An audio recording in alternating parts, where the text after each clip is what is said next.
Okay, so today we are battling that cult of the new feel, and we're looking at some games that have been out for a while. They've been on my list to play, and I just haven't gotten around to it. But now, these are 5 games that I have finally played.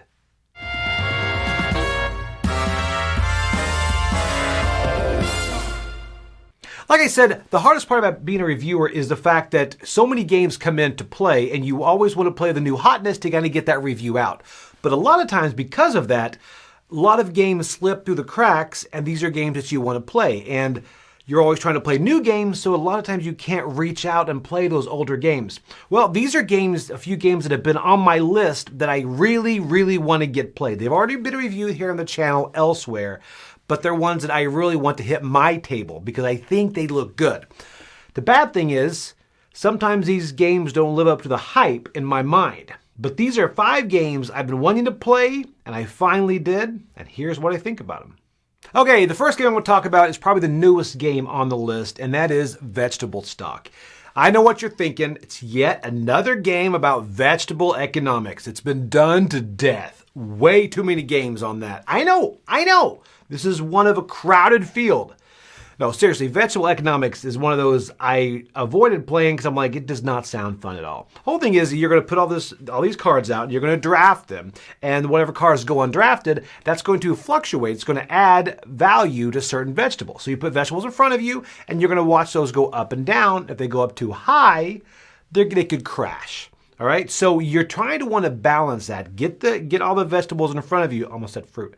Get all the vegetables in front of you, but then also try to leave some out there so it goes up, hoping it doesn't crash and make everything you have worthless. This game, economic games are hit or miss for me. It's one of the genres I'm fine with. There's some I love, there's some I hate. This one actually fits. It actually works. And I don't know why it works, but I think it's because it's on the lighter end. It's very quick. It's quick to teach. You see it out there. It's very visual. You grab, you put out, you go at it. This one surprised me a lot. This is a very light game I can see coming out a lot into the night, conventions, things like that. Ended up picking up a copy for myself. I give this an 8. This is Vegetable Stock. Even if you're not crazy about economic games, this is a very fun game to play. I don't want to call it a filler because the people attack me and throw vegetables at me, like tomatoes and carrots. Tomatoes a vegetable? They are a vegetable because they're in this game. So tomato is a vegetable. Take that, Miss Ayers, my 2nd grade teacher who said they weren't. Okay, so the next game is a game from 2018, a game that sat on my shelf of shame for a while. It is a 2-player game called Spirits of the Wild. Spirits of the Wild, it's an action selection 2-player game that you do one action from your action cards, and you're going to do all those and turn them face down one at a time. And at the very end, when you use all your actions, you turn them face up. And the whole thing, it's a bit of a point salad where you're grabbing stones and you're setting them on your board to rearrange them and get the most points at the end of the game. Every different animal has different scoring mechanics for each one. What's interesting about this is, number one, the components are great. The artwork on this is beautiful. The components feel good. Those stones just feel nice. Everything component-wise is great with this. And it's also one of those things that it's about defense as much as offense because you're wanting to score yourself as many as you can, but you have to watch the other person's board as well to make sure they don't kind of really ramp up the scoring in one of their areas. So you're going to kind of want to play some defense as far as the stones you take to just block someone else. So again, I think I like this. I think it's a very simple rule set. You're going to play the action cards. You're going to use a lot of the spirits and stuff to help you do different things. But for some reason, this game is good. I enjoy it, but I'm going to fall right short of recommending it. I'm going to give it a 6.5. I don't know why. I enjoyed it. It's a good 1v1 game. And it also, again, the components are great, but it's one that I don't see hitting the table. I think other 2-player games have taken its spot. I am glad I played it, but this is Spirits of the Wild. Okay, so next is a game from 2016. This is one that the cover alone is what pulled me in. This is a beautiful cover. I'm going to show it right here. And take a look. That's a great cover. That is Not Alone. So Not Alone is it's an asymmetric card game where it's kind of one versus all. One player is going to play the creature, and they play all of these other stranded explorers, the hunted type people. So pretty much what you're doing is you're playing location cards down, And the hunted is going to, you're going to move different areas and different locations. And the alien, or the creature, I guess, is going to go ahead and move those locations and try to find where you are. It's a type of cat and mouse game that as you play locations, these different locations are going to give you different abilities. And if the creature isn't there, you get to use that ability. And the whole thing is a tug of war where you're trying to be the first one to get to the center, where the creature is going to try to move towards the middle, and then you're going to try to get your spaceship closer. So some of these locations will achieve those goals. Some of these locations will do things like next time you can play 2 locations, or you can possibly get some more locations and put them into your hand. So next time you have more locations to go to. So it's really fun. It's one of those things that once you play location, it's going to stay in front of you. So as you play more locations, there are less options in your hand. So if you have several people, the creature is going to look and try to figure out who to catch. So now you're playing the person as much as you're playing the cards, because like the powerful refresh card, you bring everything back, but the creature knows you're going to do that. So he might go to that location and catch you.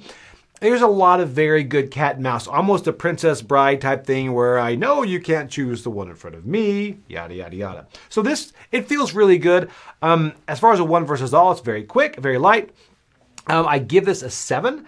Again, I liked it. I don't love it, but I think it is one of those unique, quick, all versus one style of games. Has a lot of very interesting decisions and some honestly laugh out loud moments when you get caught or when you don't get caught. So it's one to check out if you've not played. It's from 2016. It is called Not Alone. Okay, my next game is from 2013, and I'm going to be honest, I'm a simple man. When I see things that look really cool, that have nice little gadgets, I'm like, I want to play that. And this was one that hit me on Kickstarter. This is Dice Miner. Dice Miner, what got me is pretty much you have the side of a mountain and you're dropping all these dice down there. And it's a dice drafting game, which I always like dice drafting. But this is very interesting in the fact that you can draft, generally, except for a few exceptions, you can draft the dice that are on top. So anything you can freely get to or mine, you can grab. So you kind of draft those and you go around.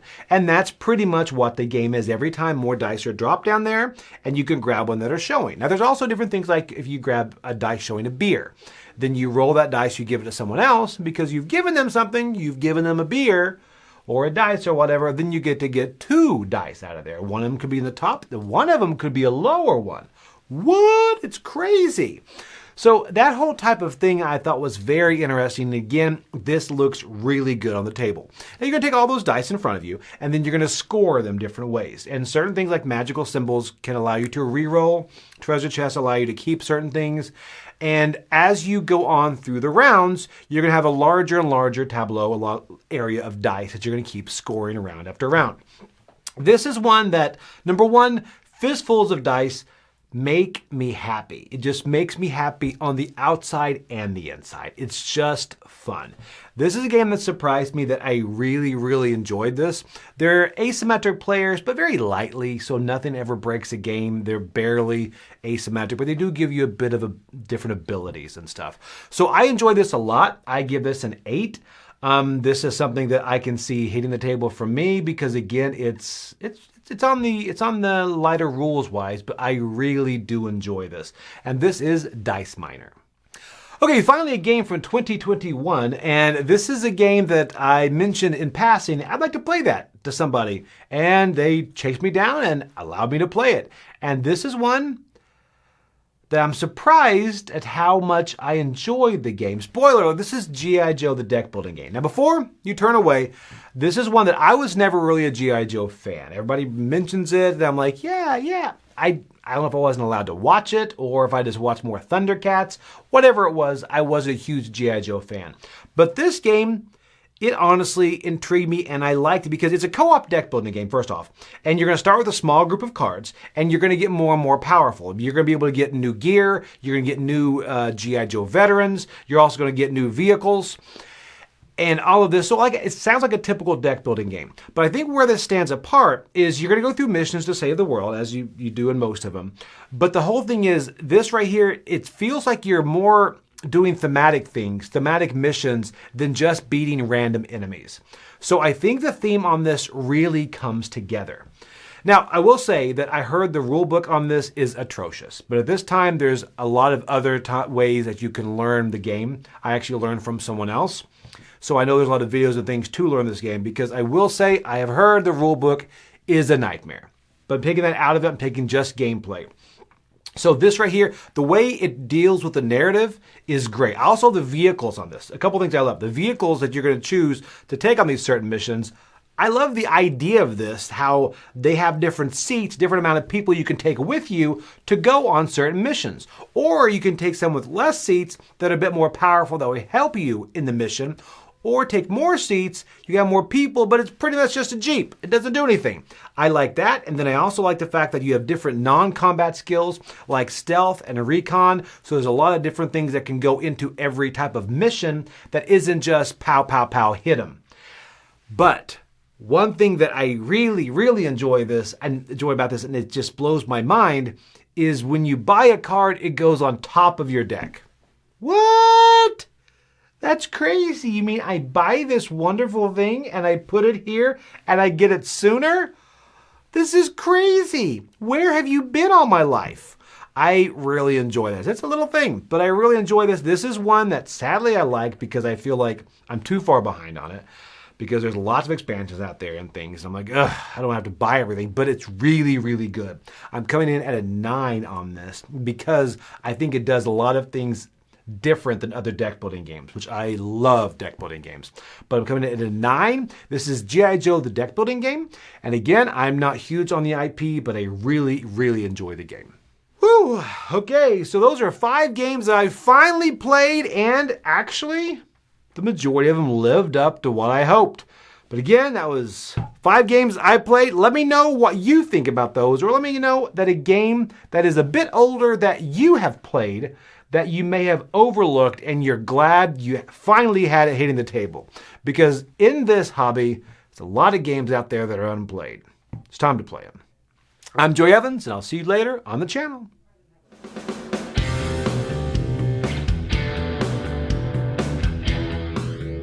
Hey folks, thanks for joining us for that video. If you haven't yet, like the video, subscribe to the channel, and hey, make sure you check out what's happening, where I'll cover an app on an iOS or a Switch device, and you can check it out along with me. Thanks very much.